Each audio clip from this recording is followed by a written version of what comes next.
Today I have news of what might be the most exciting thing I've heard from Ford in a long time.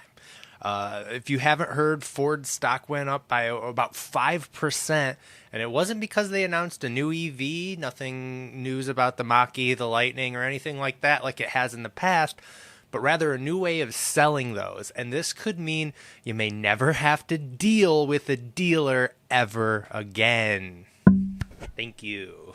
So the announcement is actually pretty cool.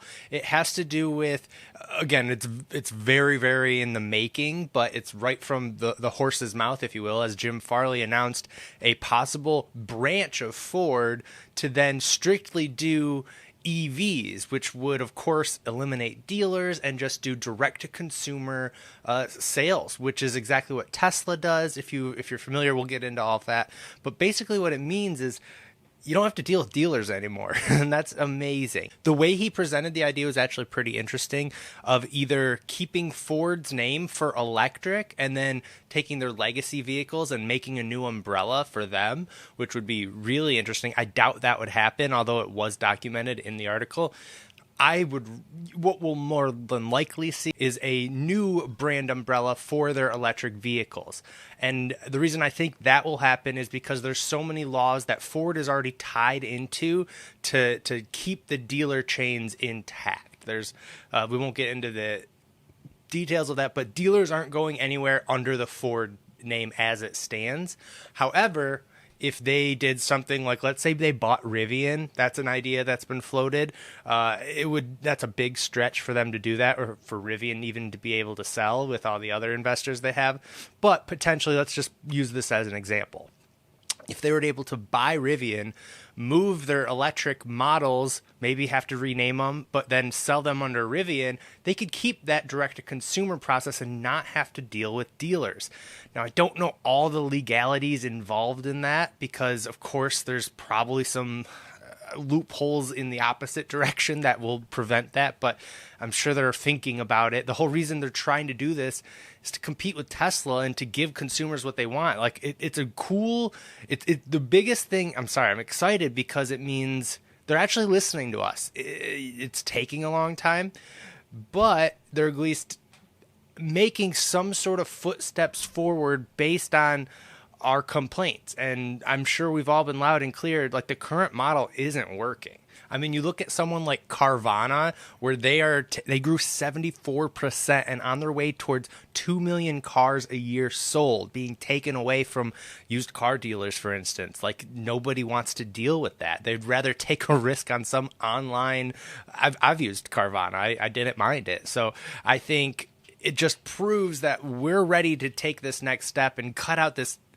It's like old technology. Dealers are old technology. We don't need them to sell us on the vehicle. We're doing all of our research at home. You're doing it now. You're watching videos. You're learning about things. You don't need a dude in a clip-on tie to be like, oh, now this one is a fast one. Now, okay, but this one is even faster. And, oh, wait, you need something to fit kids in? This one has seats in the back. You're going to like it, sir. Here, let me take your keys from you, and I'll go look at your car, and then you're stuck here for 5 hours, and then maybe we'll charge you twice as much as we should. How's that sound? Cool? Good.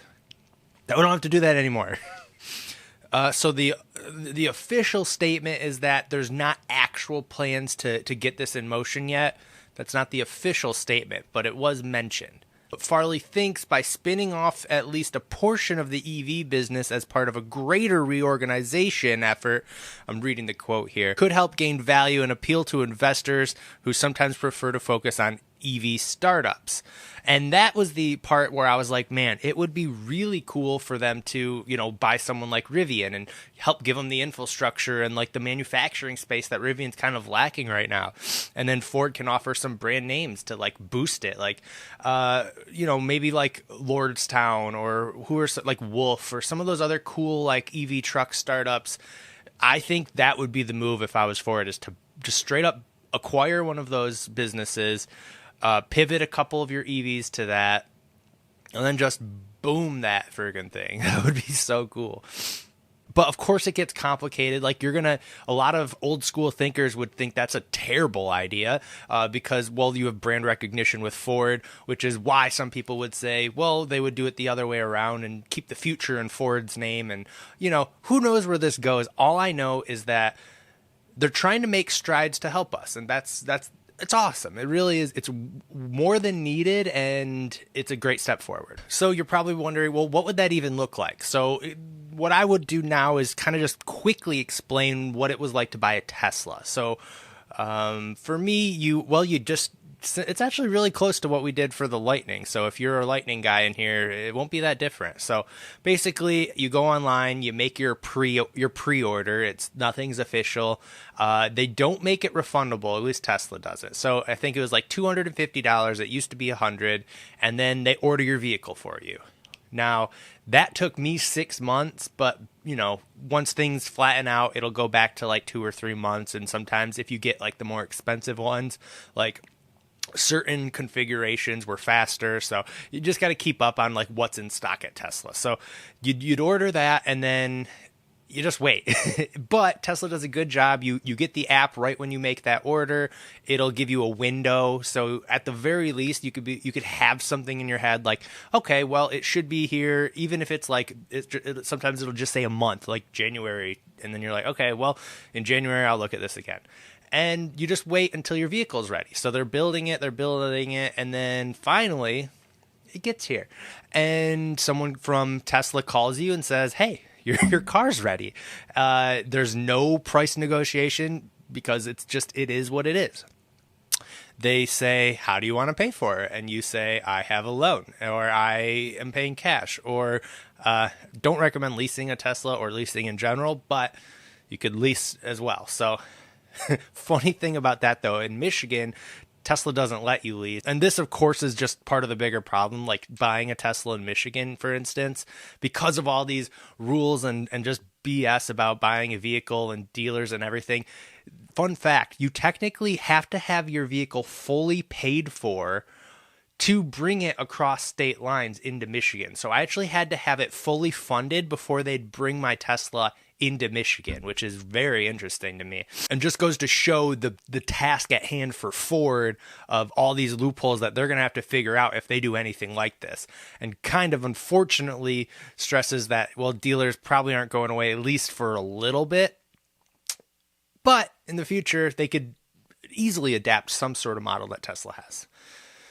So the car is then brought into me, and I go to the Tesla, I almost said dealership, service station, and my car was waiting for me. And the guy was there, and he said, hey, do you have any questions? I was like, not really, because I watched 1,000 videos on it. And then I signed a piece of paper that said I got my vehicle, and now I have a Tesla. Like, it was pretty harmless, like super easy, actually. I've spent more time shopping for a vehicle, like just to test drive a single car, than it was to buy this entire Tesla. Does that make sense? Like if you were just to go test drive a single, let's say like F-150, you'd be stuck at a dealership for 2 or 3 hours.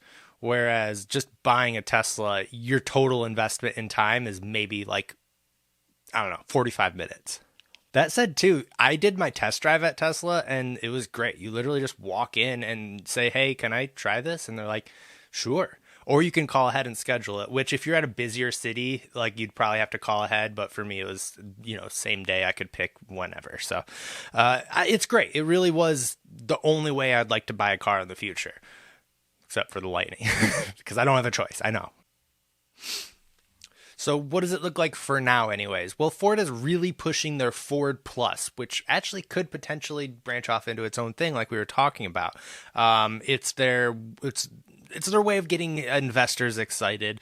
It's a lot of buzzwords really and not formulated from what I could see. However, it does include a new way of financing vehicles. It really stresses on commercial selling and a all-in-one place for, digital readouts for fleet vehicles. And it really dives into all of the exciting buzzwords is what I'm going to keep going back to. Like let me throw this on the screen where they stress, we're autonomous and all of that stuff. So all in all, let's cross our fingers that Ford really does take a step forward, whatever it is, like whatever route they take to get there. It takes a big company like this is why it's so important, is it takes a big company like Ford to make a step like this to have people follow suit. Like I don't know, all over YouTube especially, you see people, well, how do we combat like dealer markups? How do we combat dealers taking advantage of people? It's hard for us as the consumer to do that. A lot of people think just like holding out and not, buying from them, it really, sure, that helps if we were all to do it. But if you hold back, just someone else takes your place. Unfortunately, that's just how it works. It sucks. But when a company like Ford takes a step, that actually moves things.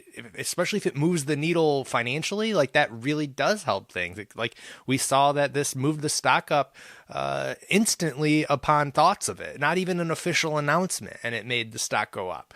So that proves to me anyways that the customer base, the industry, so all the major car manufacturers know that this needs to happen. It's just more of a who's got the courage to actually do it and well, to take on the work, because it's not an overnight thing that they could just do. There's lobbyists they're gonna have to battle. There's so many things that have to happen before this would actually like take root. So this is that first step though, and that's awesome.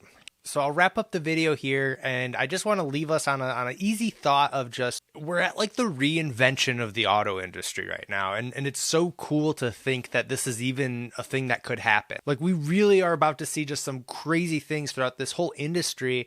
And that's, one reason I'm drawn to it, because it's exciting. It really is cool to see everything is about to be flipped on its head. It might take 10 years or 20 years even, but like, it's happening and it's inevitable, which is just super exciting. Something as major as the auto industry shifting, which is just something that hasn't happened for so long. It's had like micro shifts, of course, but like this is a giant, this is the auto industry. We're going to do this is basically what's happening. My camera just ran out of time because I was rambling too long. And with that, I'll end the video. Bye guys. Thanks for watching. Bye.